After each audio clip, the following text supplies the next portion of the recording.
तो hello everyone, आज की इस वीडियो में हम डिस्कस करेंगे कि हम डॉक्टर कैसे बन सकते हैं। पूरा मेडिकल लाइन जितना भी कुछ होता है, आज इस एक वीडियो में पूरा सब कुछ डिटेल में डिस्कस करेंगे। सबसे पहले स्टार्ट करते हैं। अगर आपको डॉक्टर बनना है तो आपको क्लास 11th में ऑब्वियसली साइंस तो लेना ही होगा। इतना तो मैं एक्सपेक्ट कर रहा हूँ, पता होगा जो भी हो। भैया आप तो एकदम बुड़बक समझते हो। नहीं नहीं, बुड़बक नहीं समझता मैं। एकदम बेसिक से स्टार्ट करूंगा, एकदम एडवांस लेवल तक सब कुछ समझाऊंगा।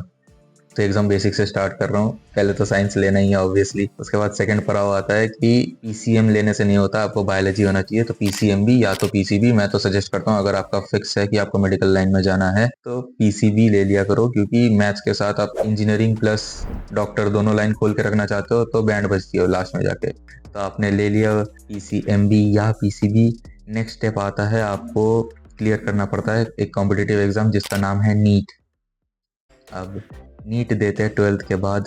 भैया क्या क्या समझ के रखे हो हमें? अरे भाई, मैं समझ रहा हूँ कि तुम लोगों को सब पता होगा, फिर भी मैं एकदम बच्चों वाले लेवल से लेके एकदम एडवांस लेवल तक समझाऊंगा। थोड़ी देर रुक जाओ। नीट का पेपर डिस्कस कर लेते हैं। नीट का पेपर होता है 720 मार्क्स का, 180 questions, +4 for every correct answer and -1 for an incorrect answer. 3 घंटे का एग्जाम होता है। नॉर्मली 3 सेक्शन होते हैं, फिजिक्स, केमिस्ट्री, बायोलॉजी। पर बायोलॉजी दोनों में डिवाइडेड होता है। एक आपका होता है बोटनी और सेकंड होता है जूलॉजी।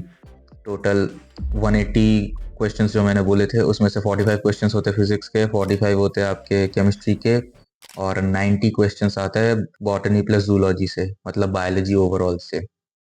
360 मार्क्स अकेला बायोलॉजी कैरी करता है, बाकी 360 में से 180 फिजिक्स, 180 केमिस्ट्री।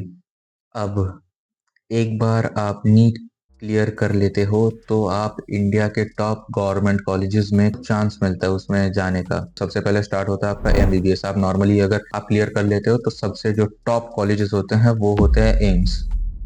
अगर आपका अच्छा रैंक आ गया, 99 परसेंटाइल, 99.9 परसेंटाइल, ये सब अगर आपका आ गया तो आपको एम्स में चांस मिलता है डॉक्टरी पढ़ने का। 4.5 इयर्स का आपका एमबीबीएस होता है। उसके बाद 1 साल का आपका इंटर्नशिप होता है, जिसमें आप प्रैक्टिकली सीखते हो। किसी हॉस्पिटल में आपको एज अ जॉब दिया जाता है। वहाँ पे जाके आप चीज़ें सीखते हो कि प्रैक्टिकली जो आपने 4.5 साल में पढ़ा है, सीखा है, उन चीज़ों को इम्प्लीमेंट कैसे करते हैं। तो उसके लिए वो भी पेड स्टाइपेंड मिलता है। ऐसा नहीं है कि फ्री में बस काम करवा रहे हैं, पेड होता है। पर 4.5 साल की नॉर्मल डिग्री होती है। अब नेक्स्ट आता है कि भैया ये तो हो गया, एमबीबीएस हो गया, उसके बाद क्या हम कुछ कर सकते हैं? हाँ, आप उसके बाद आप एलिजिबल हो, खुद का क्लिनिक खोल सकते हो। चाहे तो आप नॉर्मल किसी जगह पे, किसी हॉस्पिटल वगैरह में जाके जॉब भी कर सकते हो। अब इसके बाद आता है भैया, इतने में क्या होगा? हमने तो सुना है 10-12 साल का पढ़ाई होता है। तो आगे बताता हूँ। इसके बाद अगर आपको किसी पर्टिकुलर फील्ड के बारे में और पढ़ना है, मान लीजिए आपको स्किन के बारे में पढ़ना है, या आपको मान लीजिए बोन्स के बारे में और पढ़ना है, जितने भी कार्डियोलॉजिस्ट वगैरह, ये वो जितने भी टाइप के जो स्पेशलिस्ट होते हैं, वो इन नीट के बाद पहले देते थे NEET PG, NEET post graduate. अभी उसको चेंज करके नेक्स्ट नाम दे दिया गया है। तो नेक्स्ट जो एग्जाम होता है, आपने पहले नीट दिया, फिर आपने 4.5 साल का एमबीबीएस किया, 1 साल का इंटर्नशिप किया। Now you are free to join any firm और बी अ इंडिपेंडेंट डॉक्टर। कहीं पे भी जाकर क्लिनिक खोल सकते हो। अगर आपको इसके बाद भी और पढ़ाई करनी है तो आप स्पेशलाइजेशन कर सकते हो। स्पेशलाइजेशन में आपको एंट्री के लिए नेक्स्ट नाम का एक एग्जाम देना होता है। अगर आप नेक्स्ट नाम का एग्जाम देते हो और वो उसको अच्छे से क्लियर करते हो तो आप उसके बाद जो डिग्री करोगे उसको बोलते हैं डॉक्टरेट ऑफ मेडिसिन। तो नॉर्मली उसको शॉर्ट फॉर्म में एमडी बोलते हैं, बहुत जगह पे डीएम भी बोलते हैं। तो नॉर्मली ये जो डिग्री होता है ये स्पेशलाइज्ड डिग्री होता है, जिसके 3 साल का नॉर्मल डिग्री होता है जिसमें आपको पढ़ाई करनी पड़ती है। उसके बाद आप एक स्पेशलाइज्ड डॉक्टर बन जाते हो।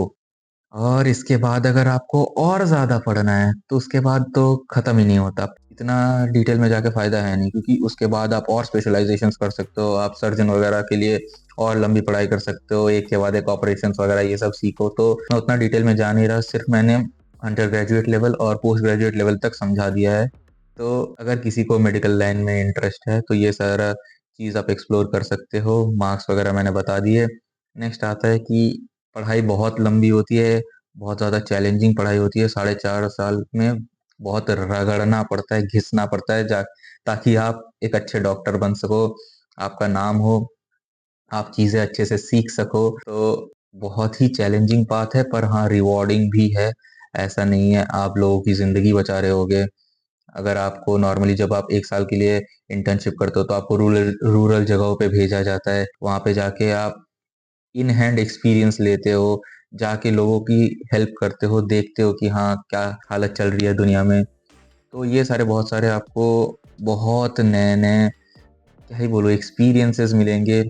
पर हाँ, बहुत चैलेंजिंग पाथ है, बहुत लंबा पाथ है कि 10 साल, 12 साल, 15 साल पढ़ना पड़ेगा। इसीलिए जब लोग कहते हैं ना कि भई इस डॉक्टर ने तो मेरे से बस 2 मिनट की बात की पर उसके लिए ₹2000 ₹3000 पर विज़िट चार्ज करता है। वो उस 2 मिनट के चार्ज नहीं कर रहा है, उसने जो उस 2 मिनट में आपको जो प्रिस्क्रिप्शन किया है, उसके लिए जो उसने 15 साल की मेहनत की है, उसका चार्ज करता है वो।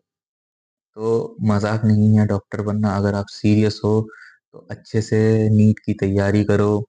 अच्छे से नॉर्मली नीट के लिए मैं एक डेडिकेटेड अलग से वीडियो बना दूँगा। ये मैंने बताया कि डॉक्टर के लिए क्या-क्या करना पड़ता है। नॉर्मली नीट पे बहुत डिटेल्ड वीडियोज़ बन सकते हैं। कैसे-कैसे आता है, कहाँ से आता है, प्रीवियस ईयर क्वेश्चन्स वगैरह, कौन से बुक्स फॉलो करने होते हैं, उस पे मैं एक डिटेल्ड वीडियो बना दूँगा नीट के ऊपर। ये एक बेसिक रोड मैप है अगर आपको मेडिकल फील्ड में इंटरेस्ट है।